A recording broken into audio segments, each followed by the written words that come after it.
masalah PMK sangat sulit bagi peternak, Mas. Menyebarnya cepat banget gitu. Bisa sehari 100 ekor, malahan kemarin lebih. Karena ada polisi mereka patuh. Tidak, kepatuhan mereka itu menentukan keselamatan kita semua yang ada di jalan.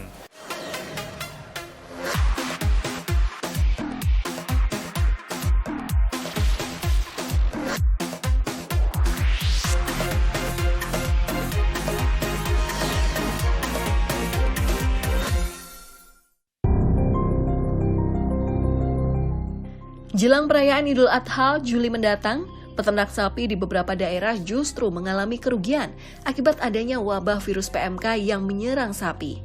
PMK atau penyakit mulut dan kuku ini adalah penyakit yang disebabkan oleh virus yang bersifat merusak jaringan sel pada hewan.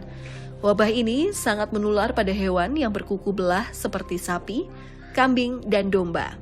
Di Cipari, Jawa Barat, kelompok peternak merekam sejumlah sapi mereka yang harus dikubur karena mati terinfeksi virus penyakit mulut dan kuku. Dalam unggahannya, mereka menuliskan kata, "Peternak Cipari berduka, lantaran mereka benar-benar sedang bersedih karena setiap harinya ada sapi milik peternak yang mati." Akibat kejadian ini, kerugian para petani pun mencapai ratusan juta rupiah. Tak hanya disebabkan oleh kematian sapi, kerugian berkali lipat juga disebabkan oleh biaya perawatan dan pengobatan sapi yang mahal. Lecet gitu kan, ya pasti gak mau makan. Terus kadang kan lidah kan basah, Pak. Jadi mungkin kalau dikasih obat semprot juga kan tetap nggak nempel lah, hilang gitu. Jadi ya resah lah buat peternak di Cipari. Sekarang lagi memanas, jadi menyebarnya cepat banget gitu.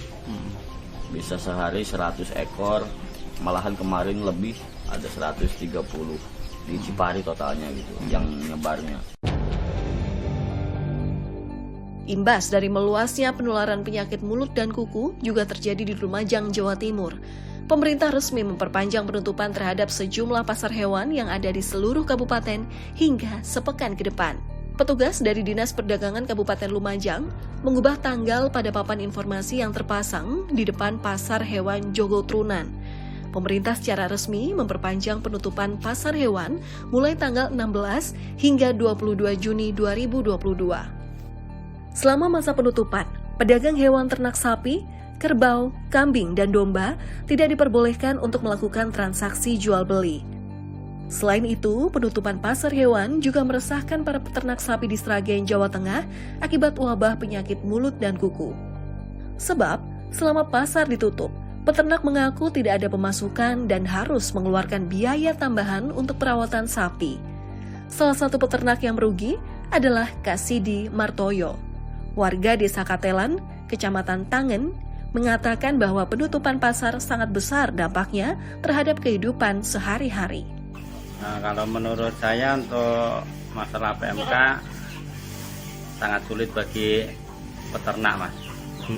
Khususnya untuk pedagang tidak bisa ngapa-ngapain. Kenapa, Mas? Ya karena pasar semua ditutup. Kita untuk makan sehari-hari dari pasar terus ini ditutup, ya mau gimana lagi. Pemerintah Kota Surabaya melalui Dinas Ketahanan Pangan dan Pertanian DKPP Kota Surabaya masih terus melakukan pendampingan bagi para peternak untuk memantau kesehatan hewan ternak sapi ataupun kambing. Pemerintah kota memberikan vitamin hingga vaksin untuk mencegah PMK mendekati Hari Raya Idul Adha. Selain itu, pemerintah Kota Surabaya juga bekerja sama dengan pihak kepolisian untuk melakukan monitoring dan pemeriksaan dokumen keterangan kesehatan hewan dari Dinas Peternakan setempat bagi kendaraan atau truk pengangkut hewan ternak dan hewan kurban di batas Kota Surabaya. Langkah ini untuk memastikan seluruh hewan ternak dari luar kota yang akan menuju rumah pemotongan hewan ataupun hewan kurban ke Surabaya dipastikan aman serta bebas dari penyakit mulut dan kuku.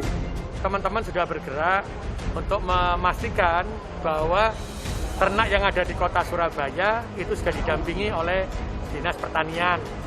Di situ juga diberikan pendampingan.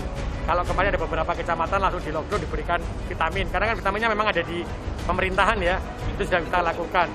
Dan kita sudah lakukan nanti juga barang yang datang, ternak-ternak yang datang di Surabaya yang jualan, itu juga nanti akan dicek oleh teman-teman dari Dinas Pertanian untuk memastikan. Kita akan koordinasi juga dengan teman-teman Provinsi Jawa Timur. Upaya penanganan wabah PMK ini juga dilakukan oleh pemerintah Kabupaten Bandung. Pemerintah Kabupaten Bandung melakukan sosialisasi pengobatan pada sapi yang terkena wabah PMK dan memberikan vaksin. Tahap pertama, ada sekitar 500 dosis yang sudah disebar. Vaksin diprioritaskan di wilayah Kabupaten Bandung dan membutuhkan lebih dari 8.000 dosis vaksin sapi, mengingat wabah penyakit mulut dan kuku di wilayah Kabupaten Bandung, Jawa Barat semakin meluas. Saat ini, sudah lebih dari 4.000 ekor sapi yang terjangkit. Bahkan, angka kematian sapi mencapai 269 ekor. Kurang dari 2 bulan penyebaran penyakit mulut dan kuku, tercatat sekitar 4.700 ekor sapi yang terjangkit. Wilayah yang paling terdampak yakni Kecamatan Pangalengan dan Kertasari. Sapi yang terinfeksi virus PMK atau penyakit mulut dan kuku terdapat gejala yang cukup banyak. Beberapa di antaranya demam sampai 41 derajat Celcius dan menggigil, tidak nafsu makan, penurunan produksi susu secara drastis untuk sapi perah, keluar air liur secara berlebihan, air liur atau saliva terlihat menggantung dan hewan juga terlihat lemas. Kukunya terluka dan lepas, menggertakkan gigi, menggosokkan mulut dan suka menendangkan kaki. Terjadi komplikasi berupa erosi di lidah, serta penurunan produksi susu secara permanen. Bahkan hewan yang terkena PMK bisa mengalami kehilangan berat badan permanen ataupun kematian pada hewan muda. Selain itu, hewan dengan PMK biasanya memiliki luka di bagian kaki atau kuku yang menyebabkan hewan sulit berdiri dan nafas terengah-engah.